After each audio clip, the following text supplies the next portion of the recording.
Alrighty, let's do it. We have threes, we have twos, we got ones. Hello, welcome back. We in the building. All of the above. Hope you guys are doing great today. We are happy to be back. I got my man Mitch to the left. Your boy Blanc right here in the middle or to the right, whatever you want to say. We got Reek behind Big Cam. Reek. Shout out to my boy. We're excited to be here again, as we always say, even sometimes multiple times before we get the show started. But before we can get to our agenda of sports, we do our traditions. So do not forget, if you are willing, please follow these traditions with us. Yeah. We always like to check in. You never know when that check-in might help somebody else. So look to your left, look to your right, take your phone out if nobody's there. Send that message because you never know when it might be right on time. So Mitch, how you doing? Tell the folks. Everything's been going well.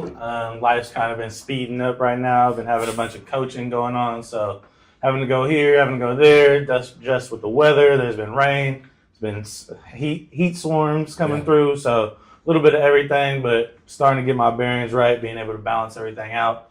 So things are looking up right now. How about you?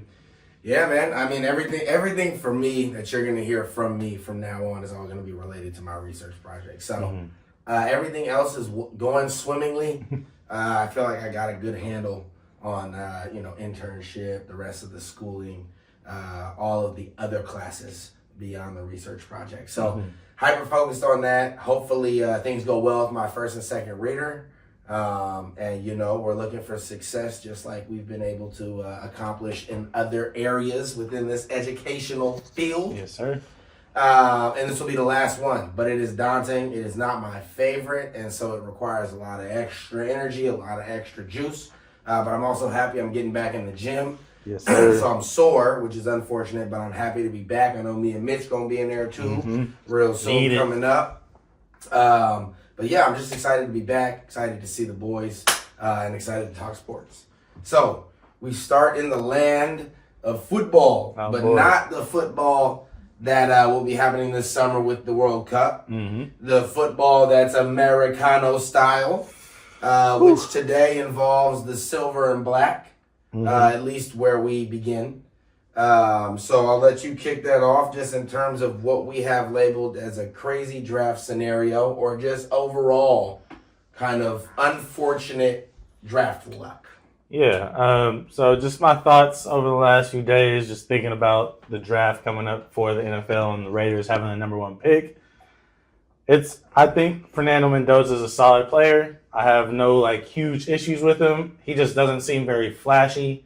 And it just feels pretty unfortunate that after so many years of the Raiders being bad, it doesn't seem like we've been able to land that generational player in terms of a quarterback or just somebody to make a difference. Yeah, we've had the Khalil Mack pick and we've had some other good ones, but nothing that's oh my goodness, we just got Caleb Williams. We know we're about to change the whole franchise. We're hoping that with Fernando, but from what I've been getting from all the pundits is just he seems like we were talking before, a Drake May. Somebody who's just a solid pocket passer that I don't know if with the Raiders it might or might not work. And I'd be a little more excited if it was the second coming of Lamar Jackson is going to be in this draft. And this is what we have. We just seem to have the luck to where we get it to where it's this number one guy is all right, but he's nothing crazy.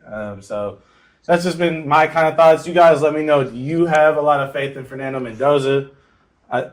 Maybe I do. Maybe it's just more I don't have any faith in the Raiders organization, how they've been able to cultivate a group and a quarterback in particular. Derek Carr was solid, but it did seem after he broke his leg, there was a disconnect with the players. There was just a lot of things going on where it just didn't mesh. Yeah. And so I wonder if now with Ashton Genty and Brock Bowers and some of these other guys, like you said, that are more focused on football rather than just the flash of everything going on, maybe this will work. But it just would be nice to be able to get that splash guy instead of this is the best we got right here. I think this guy is just, without a doubt, compared to the other guys in this draft, he should be number one rather than whether it's this draft, the next draft, or the next 5 drafts, this guy is going to be the number one. He'd be the number one in all the drafts. So just it'd be nice to have that, but I'm hoping for big things from Fernando Mendoza.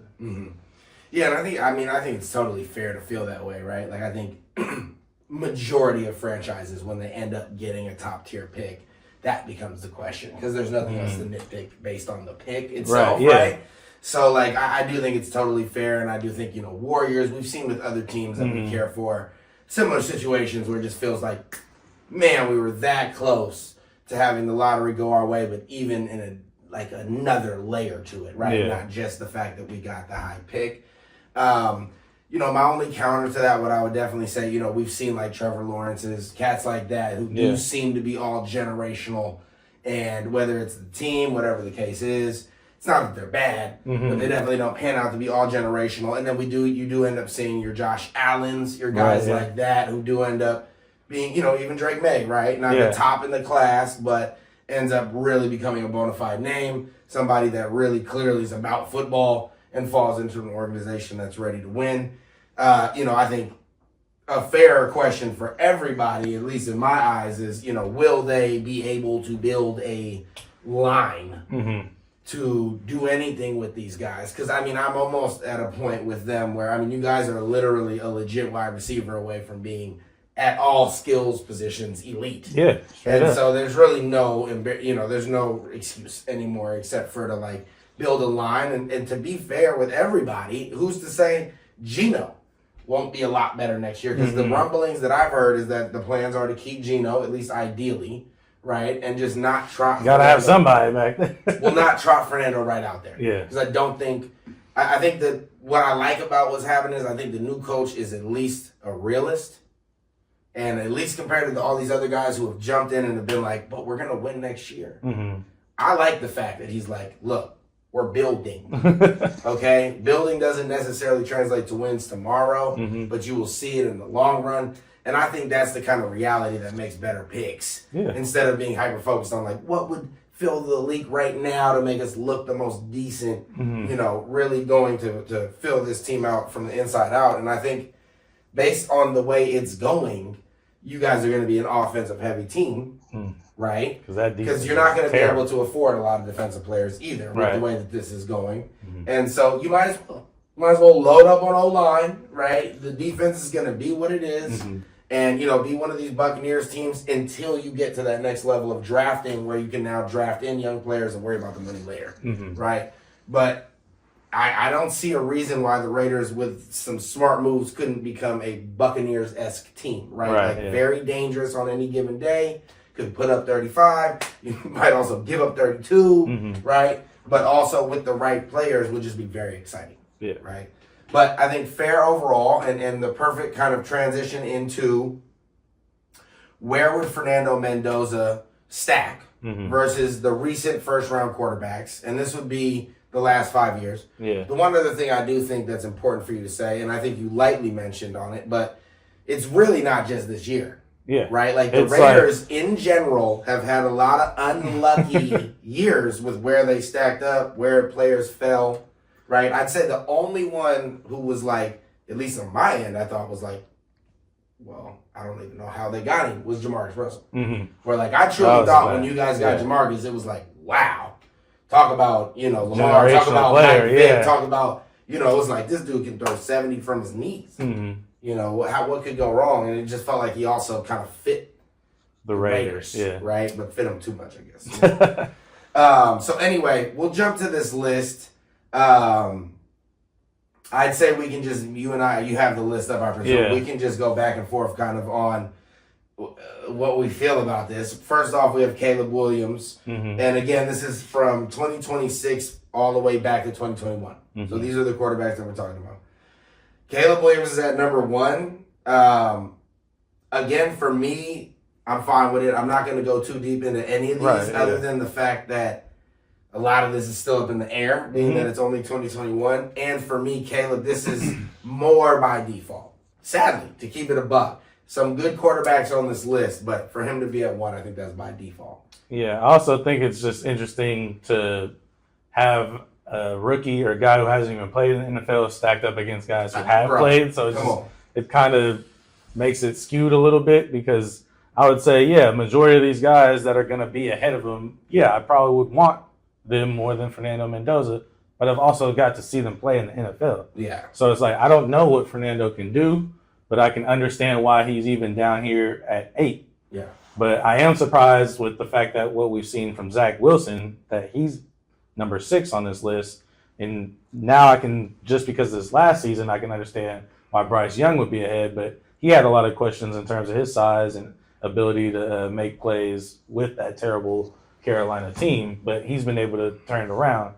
So I can understand why he'd be ahead. But Zach Wilson, I don't know. I think the hype is still on him somehow. I don't know where that comes from. What do you think? Well, I think this is all based on. So I'll read down the list real fast just so you guys understand what it is. We got 1, Caleb Williams, who again, pretty much. This is all to me based on hype coming from college going into the draft. Mm-hmm. So a lot of this makes sense to me based on hype, right? Trevor Lawrence, I would say, could easily be number 1. If we're talking about true hype coming out of college. I remember people talking about him as the second coming of Andrew Luck. Yeah. A guarantee. A guy who's 6'6", made every play possible at Clemson, and had us feeling like Clemson was like Alabama. Yeah. Right? Jaden Daniels at 3. I think he's earned this more based on his play since he got into the league, to be fair. Was he not, hyped at all coming out? Of course, that's not possible if you go number 2, right? But, I think a lot of people were pretty surprised he went 2. I think a lot of people saw him in the combine and were very impressed, right? Yeah. But he definitely was a heavy riser late.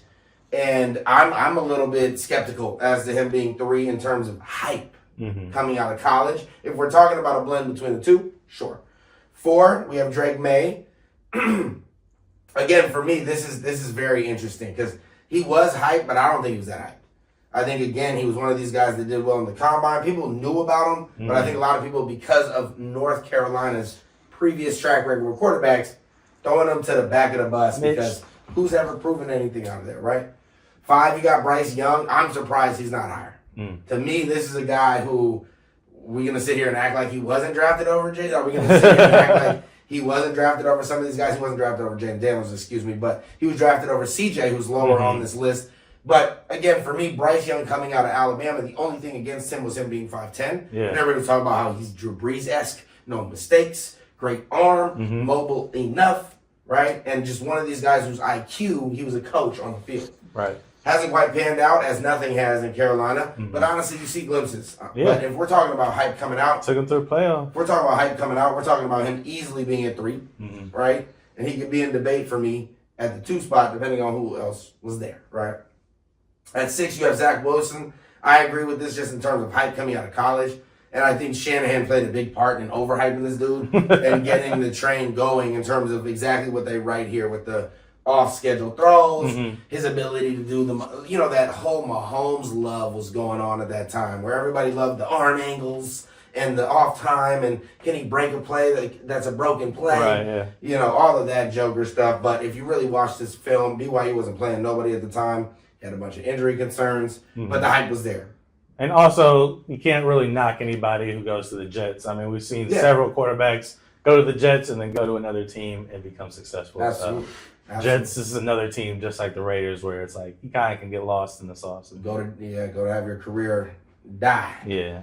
Number 7, we have C.J. Stroud, who to me, again, I would say that he should be a little higher. Not a lot higher because, again, Bryce was drafted over him. I think a lot of people slept on him coming out, actually, because he was super dominant at Ohio State. I mean, I feel like they lost, he had 21-4 record, 85 to 12 touchdown ratio. That's just phenomenal. And he was playing against top ops all day, every day. But again, I don't know what has happened, whether it's the yips or the offensive line, because I know it's not good. But seeing ghosts out there. He has fallen off ever since that first year. Very interesting. And here comes Fernando Mendoza at 8. I'm actually fine with this.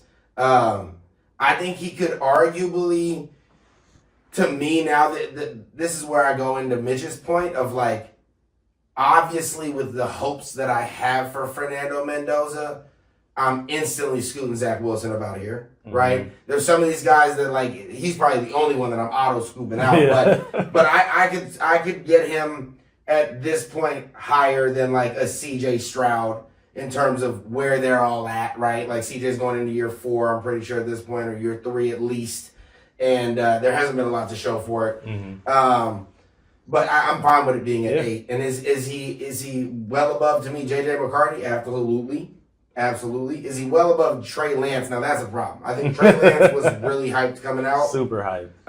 And ended up obviously being an absolute Jared Dudley. Mm-hmm. I also think A. Rich was very hyped coming out, who's at 11. So that was 10 and 11. Both these guys we know super athletic. Right. We're a part big of this, draft risers. We're a part of this changing in the guard of everybody going mobile all of a sudden. Mm-hmm. Right? And none of that has worked. And all those teams have gone to what? Pocket passers. Yeah. All those teams that have gotten rid of them.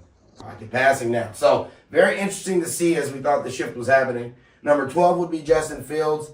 I'm cool with that there. I do think he was hyped. Mm-hmm. I just think that he lost a lot of steam. Very weird with that, like, super deep draft class. Mac Jones at 13. Again, same draft class. So, enough said there. Bo Nix. Yep. I mean, this is a guy who's playing out of his mind. But I wouldn't necessarily say he was hyped. I think a lot of people were shocked that he got drafted pretty high. Now this one's, I mean, this is a little crazy. I completely forgot about this. Cam Ward at 15. It's like we forgot about him or something. What's the word? Yeah, that's a mistake.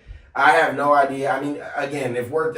They're talking about hype. They must be taking into account like his college career or something because he did go to like hell of different colleges. Yeah. But there and maybe this is just wrong because no matter what, even with the hype, he was like, it was pretty much guaranteed he was going to go 1. So maybe if you're saying that, and it wasn't the strongest class, but I would have to say you can't even be this low and be number 1 and recent like that. So I don't know how he's not top 10. I'm sure he feels a little bit slighted by that, just as he has every other place he's gone. So, is what it is.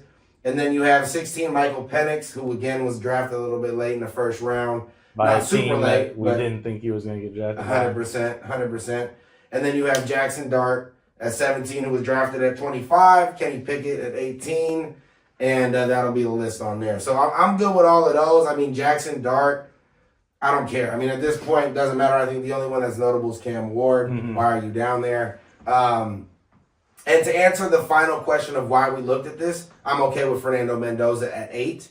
And I'm really hoping, because there's not a lot of quarterbacks that are above, to be honest, that he couldn't, with a couple good years, be right there with. Right? I think excluding Caleb if he's on this trajectory, excluding maybe Jaden Daniels if he comes back on that trajectory, and Drake May, I think everybody else... Those are all the best case scenarios that could happen for Nando. Yeah, and I think everybody else on this is catchable and is doable. Definitely. Because all these other guys are just busts. Right. I mean, except for Mac. Mac is showing that he can play. Right. After being on the Niners. Yeah. And Bo Nix down here. Yeah. The overachieved, in my opinion. So let us know if you think that, any of the spots that we were swapping, any of the guys that we shouted out, if we're wrong, let us know. We have no problem. A lot of this was very, very quick, so we're just making decisions on the fly. You guys, in the comments, please mark down all the pros that you are seeing with Fernando Mendoza. What makes you think that his skill set can transfer over to the NFL? Please give me some positive feedback so I can get a little more excited about the season coming up for the Raiders. Absolutely. Next, we got a little bit of Niner talk real quick before we end with the combine and free agency talk. Mm-hmm. If you're keeping up with what's going on in Niner land, obviously there was some major concerns, some riff, some waves coming about due to this Trent Williams situation, where, basically he's taken up a huge amount of, I think it was 38 something. Maybe a little less, maybe a little more yearly, right? So that's massive when you're talking about a team and its construction, especially a team getting younger. And basically what ended up happening is that the Niners and Trent, at this point, both made it clear that they aren't really sure how to move forward with their current contract situation. Now, they want him to kind of restructure. Take less. He doesn't want to restructure, right? I do think that when it comes down to this kind of stuff, we've seen it a lot of times, and we've seen it multiple times with Trent. I do think he will end up restructuring. I just think that he won't restructure a lot, right? And this is usually what happens is he takes a stand early. Nobody is trying to get a good deal by saying, I'll restructure quick, right? So John Lynch and him are always on good standing. I like their business relationship. And I believe John Lynch feels very good about where it's at. So I'll kind of leave it there until more comes out. But the internet went crazy on the current outlook of our lineup, specifically the O-line without Trent. It's a bunch of Dudley do-wrongs. And, at the end of the day, I do trust our scheme. But no matter what, we're going to have to get better on the offensive line, get younger, do that through the draft, maybe a couple signings. But there's definitely to be concerned with any time any contract stuff comes up like this with any of the greats. And with somebody like Trent Williams, there's always going to be a market for him. People will want him. So it's not a question of, are we going to be able to just leverage our way into a good deal? He's got to want to be here, which I presume he does, and that usually is what comes down to these guys, if they truly want to be here or not. But let me tell you right now, Faithful, if we lose him and we don't do anything about it, we all will be writing I'm sorry letters to C-Mac after watching whatever happens next year. Questions. Yeah. Can in the NFL they adopt the Dodger mentality and be like, hey, Trent, we'll defer your money. We'll pay you down the line so you can take a little bit less on the salary cap, and we can just push that money back. Is that something that's possible? Do we know if that's something that's possible in the NFL? Have we heard of that? Yeah, I feel like it's definitely not. Just due to the fact that there's, because every year is its own in terms of the salary cap. Right. And so the fact that baseball just doesn't have one, it's like the deferred money is more just like shits and giggles, honestly. Because it doesn't even matter in baseball. They're just more saying, look, I'm super rich, but I ain't that rich. Like, just give me a minute. You know what I mean? And I'll get you right. But, like, I'm paying so many guys at this point. Do you want to play with them or not? You know what I mean? Like, I'll get you your bag. In football, it's like, if you ended up with a guy like Trent's size contract, right, 5 years after he's long gone, it's like we wouldn't even be able to afford the O-line. You know what I mean? It's like, we lost our whole line. Why? Trent's at the crib. He needs that 20 mil a year. He needs it back. So I don't think it's possible, but if they restructured the entire, system, the system, the existence of it, then yeah, I think it could. NFL, think about it. Right. Come on, guys. Right. But until then, we'll keep you up to date. Let me know what you think, Faithful. If you guys think that he's out of there, let me know if you think he's staying. Put it in the comments. But regardless of what you put, trust me, if he is gone, our O-line is a whole different ballgame. I don't know if you guys truly understand, or maybe you do. But he means a lot to our team. He means a lot to that offensive line, and he means a lot overall to the scheme. Yeah. Lastly, on Niner front, or the Niner front, will Mac Jones be on the roster next year is the question. From everything that I've heard, the answer is yes. I think that Shanahan loves this guy too much. I think he's infatuated with the fact that we were able to finally stumble upon Mac Jones.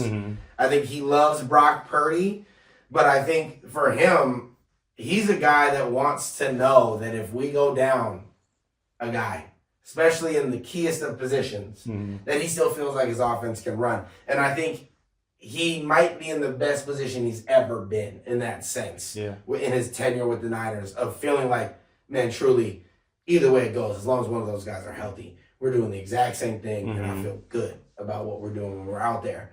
So I think unless something comes that blows us away, that makes it to where it's like, all right, man, that's the first round pick next year, whatever the case is. I truly believe he's absolutely on the roster to start the year. Does he stay the whole year? Again, these things, really become up in the air when other injuries happen. Other teams are super willing to fork over key assets because they need it now. So you never know in that sense, but as everything stands now, I believe he will be on the roster, and I believe he's honestly one of Shanahan's favorite players. So I think it'll take a lot to get him off of there, even if he's just in a backup role. On to the draft combine.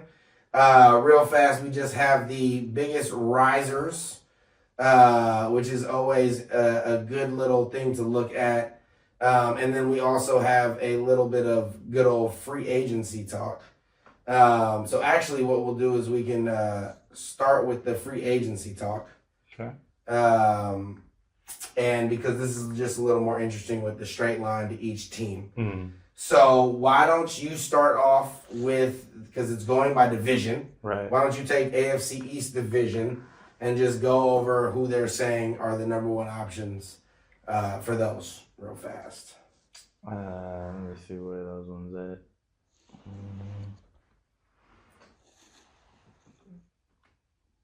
Which one? Or I can take it right here. Yeah, AFC East. It's oh no.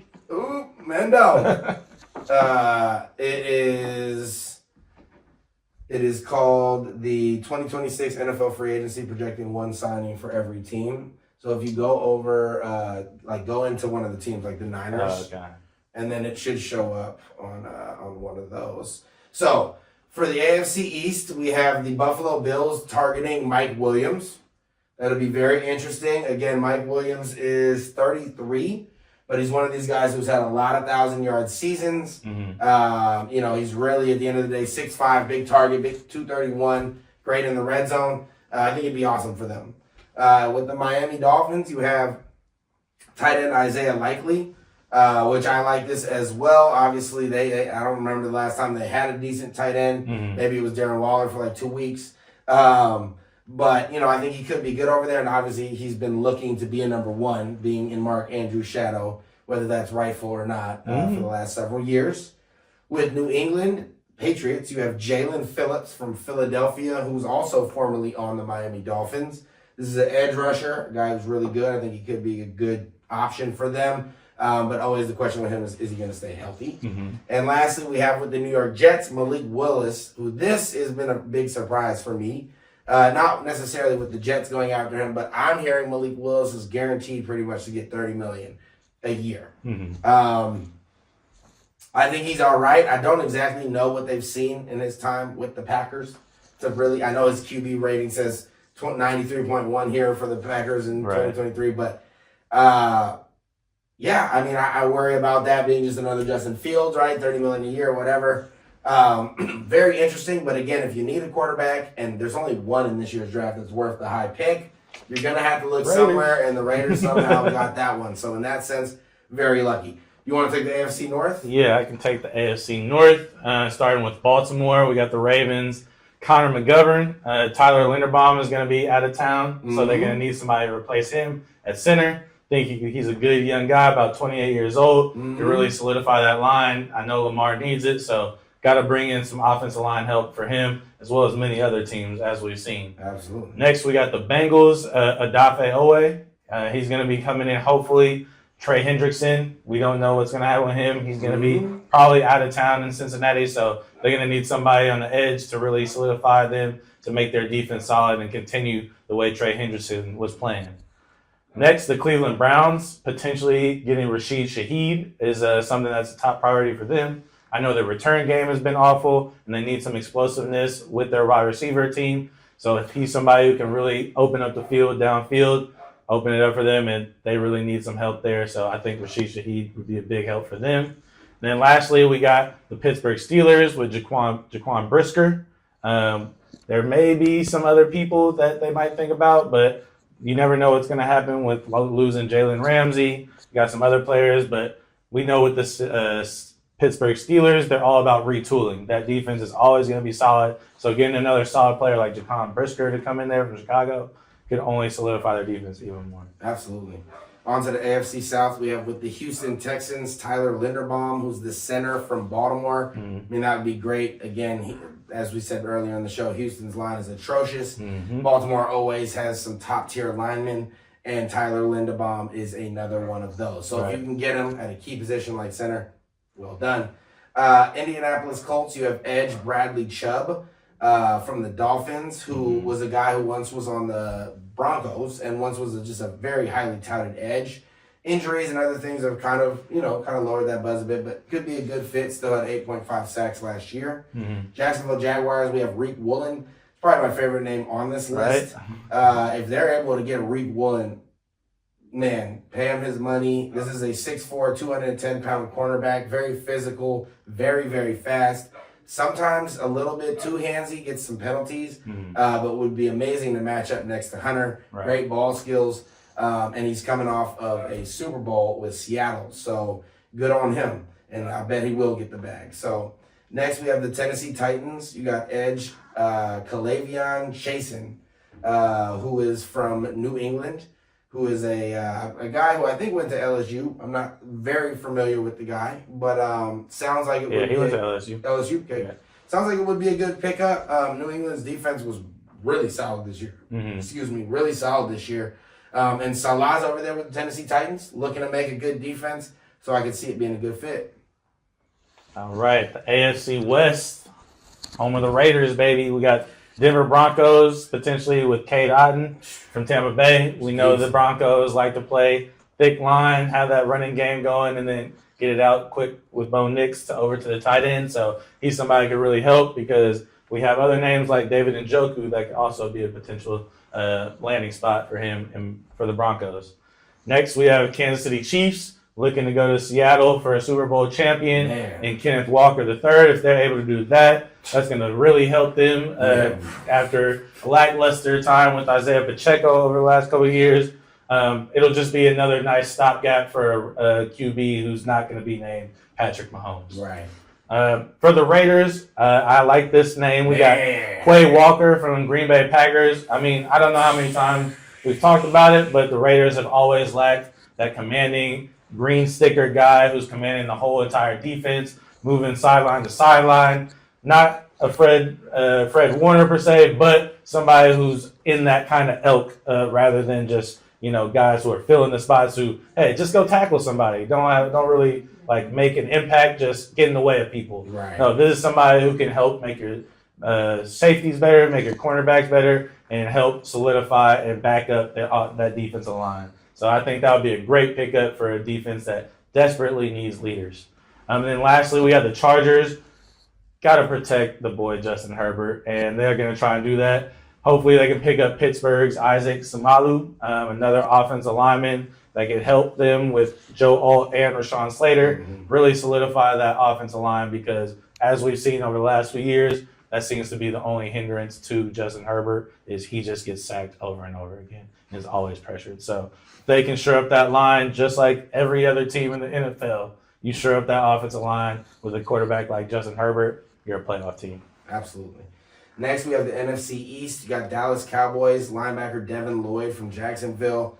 Dallas always has terrible defense, so getting anybody would be solid. Again, Lloyd is a guy who, makes a lot of tackles. He's not like a sack guy. He's not necessarily again, if we're going to mention a Fred Warner, he's not in that kind of vein, but very good in making the tackles in between, all the different kind of areas that you would need a middle linebacker to be. But, anything is going to start on that Dallas defense.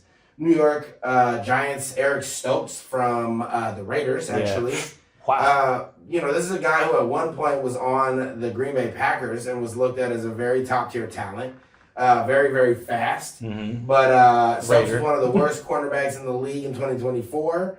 I guess it says he transformed into one of the best in 2025 with 53 total tackles and 5 passes defended. But again, sometimes you can have fool's gold on Vegas with the fact that not a lot's going on Vegas defense. So if they find one guy to avoid, that still means the whole rest of the field is open. So will it roll over? Who knows? But theoretically, if he is top tier, then it'd be great. It does fill a need for the Giants. Then you have, not lastly, we have 2 more teams. Philadelphia Eagles getting Boye Mafe, again, the absolute demolition of the Seattle defense. When you got to pay that many people are leaving. You're cooked. If they can get him, again, this is a good edge rusher. He's more of a rotational piece, but Philly has a bunch of rotational pieces already, so you'd be adding to the stable. Lastly, finally, we have Washington Commanders. If you get Trey Hendrickson, this is, again, the number 1 free agent of this whole crop. So whoever's able to grab him is going to feel happy about it. Yeah. But especially Washington, who's a team who I feel like just lost every bit of its identity this year, but still has some amazing pieces left on that roster. So, in the NFC North, we start with the Chicago Bears.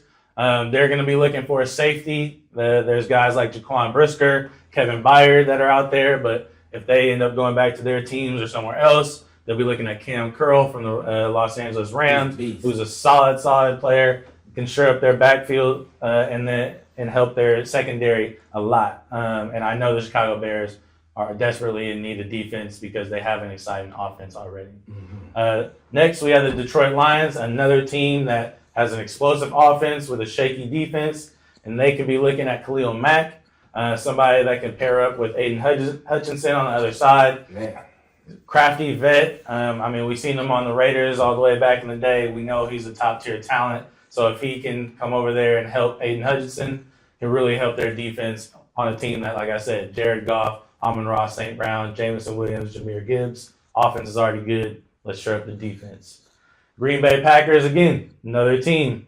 Happy with their quarterback and their offense and the way it's moving. But the defense on the other side just got their boy Micah Parsons. Yep. But let's bring in another solid linebacker, Nakobe Dean from the Philadelphia Eagles. Hopefully he's somebody who can really help them out. I know they need a lot of help in the middle, especially if we're going to get if we're going to get Quay. So always need defense, especially in that cold environment. Need guys who can make sure tackles out there. And then last but not least, we got the Minnesota Vikings, another team that's looking to shore up their secondary and get Brian Cook from Kansas City, potentially somebody who's just getting the career high in tackles this last season at 85. Sucks when your safety is getting the career high in tackles. That means the running backs and guys are getting pretty far downfield. But if you got somebody like Cook back there, you know he's going to stop them from making the big plays. So shore up that another time, help out the cornerbacks with Brian Cook. Absolutely. On to the NFC South, we have the Atlanta Falcons getting John Franklin Myers from Denver. Less familiar with this guy to keep it 100 with everybody, but apparently had 7.5 sacks out of the D lineman position. So as an interior lineman, that's always very impressive.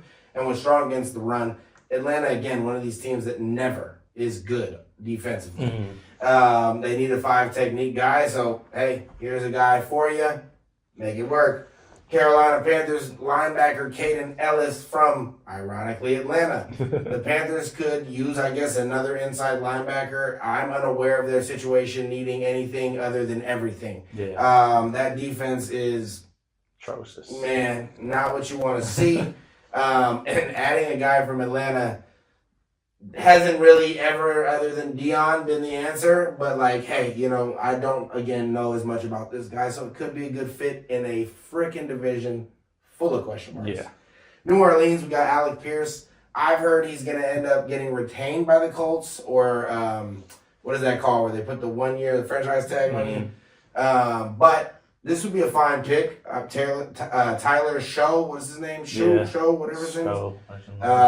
Apparently he was looking great towards the end of last year and was proving to be maybe the best quarterback out of that class. You get him another real receiver who's really good at the end of the day out the slot. Makes your job easier. Tampa Bay, you got Alex Anzalone. This is a guy who was a beast for Detroit in all those runs. Not a star by any means, but a great piece, a great asset. And looks like Levante David, 36-year-old, is finally done with the Bucs, so they're going to need a replacement. Moving on to the NFC West, we have the Arizona Cardinals, another team. We need some offensive line to help protect our quarterback. We got the guys outside. Hopefully Marvin Harrison can take another step. You already got Trey McBride out there that's solid, and then hopefully Trey Benson and some of these boys in the backfield can hold up. But they need a guy like Brandon Smith from Indianapolis to come over and help that line out to help them move forward in that offense. Because right now it's tough. You got Jacoby Brissett back there running for his life, and we don't know if Kyler's going to go back. Next, we have the Los Angeles Rams looking for another cornerback. What's new? It seems like they always get a few in, get a few out, get another haul each and every year. I think Jalen Watson is somebody who is very good in the scheme and playing in the Kansas City defense over the last few years with what's his name? Defensive coordinator. He's raw. I'm sorry, I'm blanking on your name right now, but we all know he's a great defensive coordinator, and so anytime you can come from that kind of tutelage, you're going to bring some positivity to the next team you're on. Steve Spagnuolo or Spagnola. Spagnola. I was thinking that. I just didn't know. Yeah, Steve Yeah. Spagnola. If you have him as one of your defensive coordinator coaches, you're going to come out a smarter and better player. And next, we're moving on to the San Francisco 49ers. Just like you brought up, the situation in San Francisco is what's going to happen with Trent Williams. If he goes, a guy like Joel Bettino from the Cleveland Browns can really help them out and just be a stopgap because you can't replace a guy like Trent Williams, but you can't hope that he meshes with the guys that they do currently have if they do happen to lose Trent Williams. And they desperately need it because we've seen how many hits Christian McCaffrey was taking last year, and if they can better scheme up with these new guys, it can help open up the lanes for him to not be getting hit so much. Next, and last but not least, we have the Super Bowl champions. The Seattle Seahawks want to come swoop up Juwan Jennings. After talking all that stuff. From the 49ers. We don't know, like I just said, with the Browns looking for a guy like Rashid Shaheed. We don't know if he'll stay in Seattle. A guy like Juwan Jennings may be a little bit cheaper than Rashid Shaheed. He's a little bit older. So he's somebody who's a sure hand. Hey, it was third in Juwan at all times in San Francisco. So he's another reliable set of hands with a superstar like Jackson Smith and Jigba on the team. Can only help their offense solidify on those tough third down plays. Absolutely. So that's everybody there. Again, there are some notable names that were not assigned. So again, if you were like, where's Travis Etienne Jr.? He was not assigned. Where's Tyreek Hill? Not assigned. Where's David Njoku? Same. Elijah Vera Tucker, Joey Bosa, Jamil Dean, so on and so forth. So again, if there's other names of players that you feel like would have went better with either of our teams, go ahead and attach that down there. Again, if you feel like there's a better fit for the Niners or the Raiders, let us know. We can double back and double check. Not a problem. Lastly, we can look real quick before we leave out of the NFL realm at some of these top prospects. And so I'm just going to give a couple names of players real fast who have been rising up the draft stock. And I'm just going to do this a couple skill position players because we may cover linemen later. But both of our teams need linemen, so we're going to save that mainly for when we get closer to the actual draft because we will be looking at those guys for real. But Skylar Bell is a name to watch out for, wide receiver out of UConn. This guy has been looking very impressive in terms of route running. He ended up running a 4.4. You got Zachariah Branch, who, if you're familiar with him, he was on USC, then ended up going to Georgia. Small frame, 5'9", 177. We see it in the league, though. So we see that in the league. Yeah, exactly.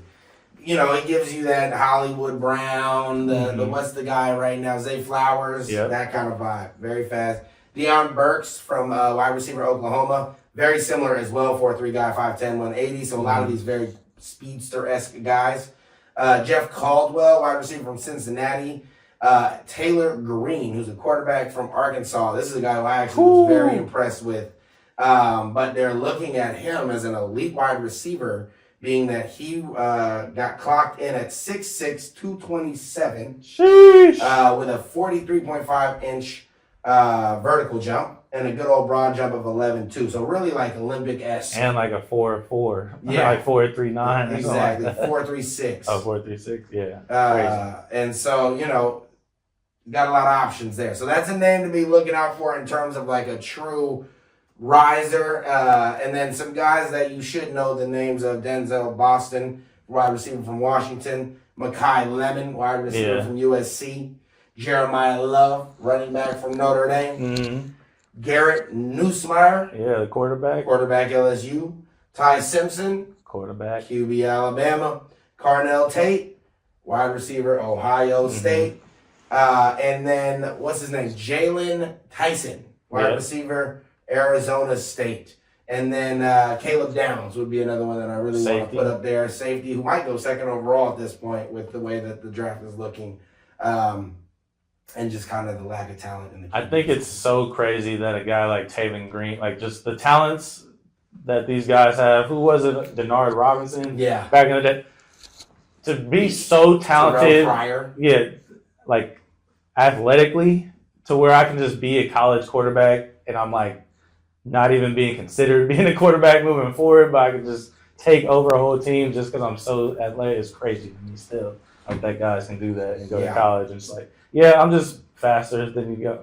I can do things better than you guys. Right. But I can't really throw it. But I'll do everything. I can get to some guys when they're open, but just give me the ball and I got this. Yeah, really unhappy. Yeah. Yeah, so again, if there's any names that you think we forgot in terms of the biggest risers or just people in the combine that are notable, we tried to give you a quick overview there of some names that are household names and a mix of some names that you may get a lot more familiar with as we get closer to the draft because they are rising up draft boards. Moving on, we're going to go into the NBA. Which is rough pretty light right now, unless you're a fan of somebody other than the Warriors, because there are things to watch with certain other teams. Yeah, you're a Pistons fan. You're juice. Yeah, there are things cooking. There are things cooking. But for now, we're going to stay in Warriors realm, the Warriors realm. Curry just came out today. He's going to be out another 5 games. Yeah. I know we've been talking about this a lot, but you mentioned a little bit earlier off camera how you feel about what that is, what it looks like. So you want to tell the people kind of your assessment and, what you think maybe the right direction would be for this situation? Man, I think it's really tough right now because it seems like we're in a situation where we're in a Steve Kerr / Steph Curry and Draymond Green team. And the way that we run this team is through those people, and that's really the main cog. And Butler. But I feel like Butler, even though, is so talented within himself that he's able to just mix in no matter where he is. He doesn't need the ball every time, or he can have the ball every time. He just finds a way to facilitate. He's like a Draymond Green who could score, in my opinion. Yep. But it's just like none of these other players are able to run this offense without Steph Curry out there. And it really just shows how crazy good Steph is and how this offense really is just tailored to be around him. Because when he's not out there, it doesn't look like anything. It's people, you driving, kicking out, kicking. It's the same thing. It's all basic stuff. We just got, I don't know if we ended up making somewhat of a comeback last night, but we just got blew out by the Lakers. And it's just, when we're having to sign a guy like Guy Santos for a few more years, on the strength of we just need some guys. It's not even just you can be our little extra 8th man. We'll give you some money to stay. It's we need these guys now, and 100%. This is damn near our team. Once Steph is gone, we don't have a semblance of a culture anymore, and so it's just we have to even go further all in for these last 2 years of Steph and just focus on that and hope that the injuries don't pile up, or we're going to have, in my opinion, we might have to be done with Steve Kerr and his regime, because with these guys that we currently have, none of them seem to be able to do what he requires for his offense. And we see game 1 of Kuminga after he leaves is 27 points in 20 minutes and 8 of 11 shooting, and just so if you do give him some time and let him do his thing, he is very efficient and can lead an offense. Absolutely. Well, with the way we're running things, it doesn't seem like any of these guys were ever going to be somebody who's going to step up. They're more just, hey, we need extra guys to be around Steph. And moving forward, we got to change up how these guys are playing, because right now it doesn't seem like we're putting them in the best position to be successful for their skill sets. Yeah, no, I 100% agree. And at the end of the day, I think you just have to make decisions right now about what it is that we're trying to do with a semi-wasted season. And I feel like you just got to say, unless Curry's 100% needing to play, I think you say, at least asset-wise, let's try to go get the biggest asset we can get, right? And then ship it off, right? I think that we've already made that decision, right? That we're not going the drafting route, at least until Curry's gone. We tried that once, didn't work. And I think what you need to do now is look at, are we going to bring back Kristaps? What does that mean, right? And, if the roster ends up being all the guys and you're adding in Kristaps and you're able to move this draft asset for one more piece that's hopefully a big, right? Or somebody that really meshes well, and DeAnthony Melton's coming back. I think the roster next year is looking good. It could look good, right?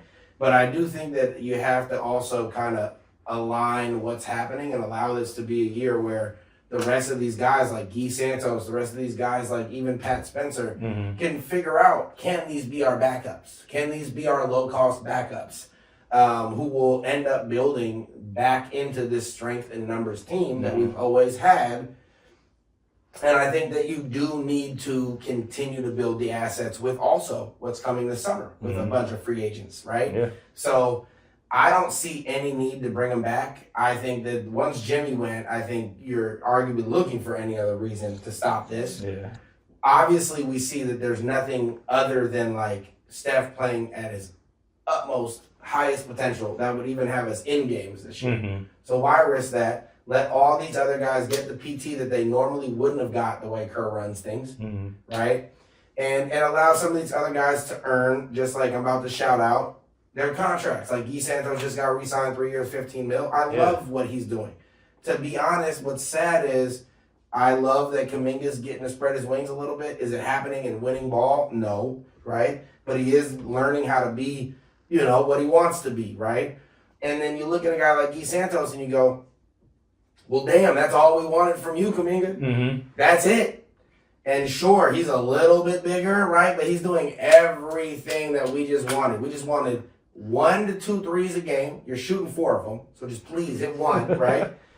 We need you to be able to crash the glass, rebound with a little bit of ferocity, and we need you to be a guy that's willing to hustle if needed with the other people we have out there in this lineup with you.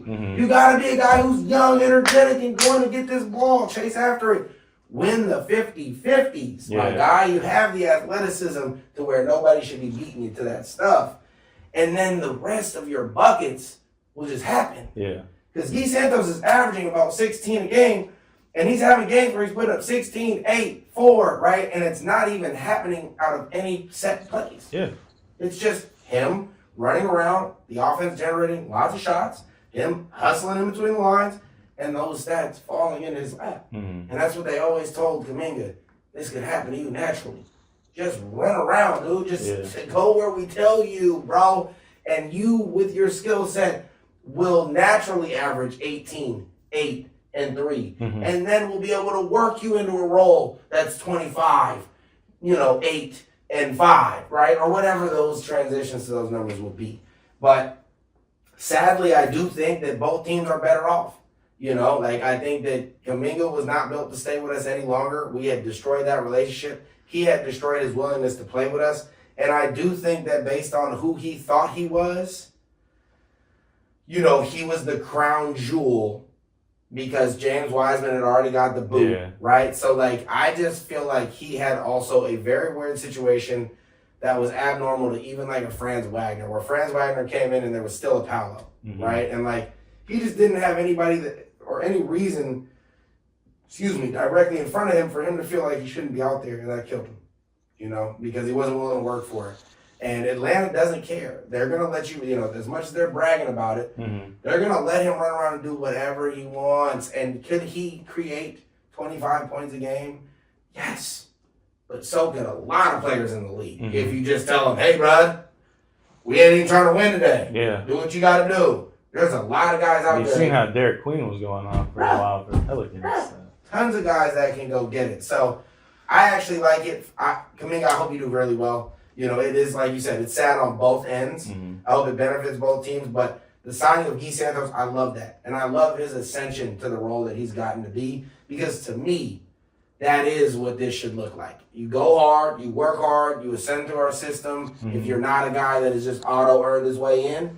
And now he, to me, is one of the guys that he's almost invaluable moving forward in terms of what he brings if we're going to be a competitive team. Yeah, it's sad to see.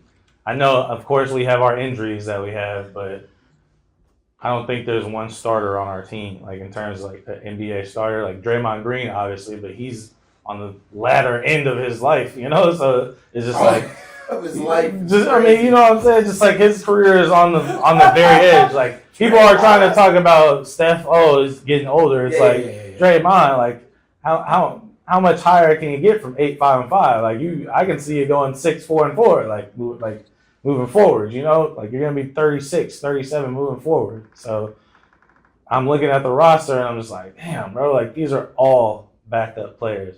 Granted, we do have our injuries, but still, it's like, well, we only have three solidified spots where it's like, are we gonna put in Moody? Are we gonna put in Geet? Like, who's gonna be those key guys? Right. All these years that we've been good, it's been not random young guys. It's been Sean Livingston, David West, Mo States, big tall bro, Zaza. Like, all of them have been solid ass vets, and we just asked a bunch of first year, second year guys to fill that kind of role, and we just saw that like clearly they need a better system for them to improve, because in the one that we're running, they aren't savvy enough to just do exactly what you're talking. Besides how Guy Santos is doing now, right. A lot of these other guys aren't as savvy in terms of being able to create for themselves or know where to be and when to be. Besides somebody like, I think, DeAnthony Melton, right. who is more of a vet, Beast. has every time I've seen him on the court, I've liked what he's done. Beast. Whereas you have Moses Moody, coin flip. What are you going to get tonight? Brandon Pajemski. I mean, you might get a week of solid play, but then you might get a month of terrible play after that. Facts. You know, so it's just tough when I'm seeing all these guys. Like, why can't we move some of these guys around? Like you're saying, we can't really do it in a draft, but what are we really holding on to with these guys? Maybe we need to go trade them off for some veterans that'll stay and hopefully not get hurt and not be as old as Al Horford. Right, absolutely. And then lastly for today's show, we had the MLB just highlighting a quick young gun, or maybe young guns, but there is a youngster who's making a name for himself, being dubbed potentially a Ferrari, which is a little bit wild. But I don't know if there's other names you wanted to highlight as well, but go ahead and take it away with the MLB. Yeah, just the number one prospect in baseball, the young 19-year-old Connor Griffin, man, for the Pittsburgh Pirates. Hopefully they're going to be cultivating something there. They need a guy like O'Neal Cruz to be able to bat higher than 200, because he's somebody who could be a potential 25-40 stolen base guy. But they have the best pitcher in Paul Skeens. They got a good couple young pitchers. They got Bubba Chandler? Bubba Chandler coming up with Paul Skeens to be a dynamic duo. And they just need a young guy who's going to actually ascend in the offense and help them. They did get Brandon Lowe at second base to help them. So it's really just, can this guy be transcendent? Can he take the next step moving forward? Because that's exactly what the Pirates need if they're going to be able to retain good players like Paul Skeens and not have them get traded off to the New York Yankees. Right. This is reminiscent to when they had Andrew McCutchen, Garrett Cole, and a lot of the boys. Starling Marte. They had a nice core, but they couldn't get over the hump, and they had to rebuild. And now this is kind of what's come to fruition from that rebuild of getting rid of those guys. Is Paul Skeens and Connor Griffith need to be the guys that are going to be the cornerstones and exceed expectations. We already see what Paul Skeens can do. Connor Griffin needs to come out. He already has 3 home runs in spring training. He had a 2 home run game. Swing looks good. Power looks good for a teenager. So he has all the makings to be a superstar. We just hope it can come to fruition in a place like Pittsburgh. Absolutely. And if there's any other youngsters that you're following with your team, again, we're paying attention to the top 100, but there might be some guys that are slipping on the outside of it. So always put a name or a face, that you're very excited about. We'll always take a peek. There's tons of big names coming into this year, and it always seems like there's one of the smaller names that becomes a big name as well by the end of the year. So all those are very, very valid. But, again, before we get out of here, we just want to remind y'all, we hope everybody's mental health is doing okay in these times. Lots of crazy things are going on. We definitely don't overlook that with sports being here. And so we're always just grateful that you guys are with us, that you're willing at any point to share this content, to put it around. We always do appreciate it. But we want to give just everybody a quick awareness shout out because we are too affected, as we are human, by everything that's going on. So before we get out of here, we're just wishing everybody well and health out there. I hope you guys are doing good. But peace, love, and happiness, as we always say before we jump up out of here. And we'll see y'all next time. Peace.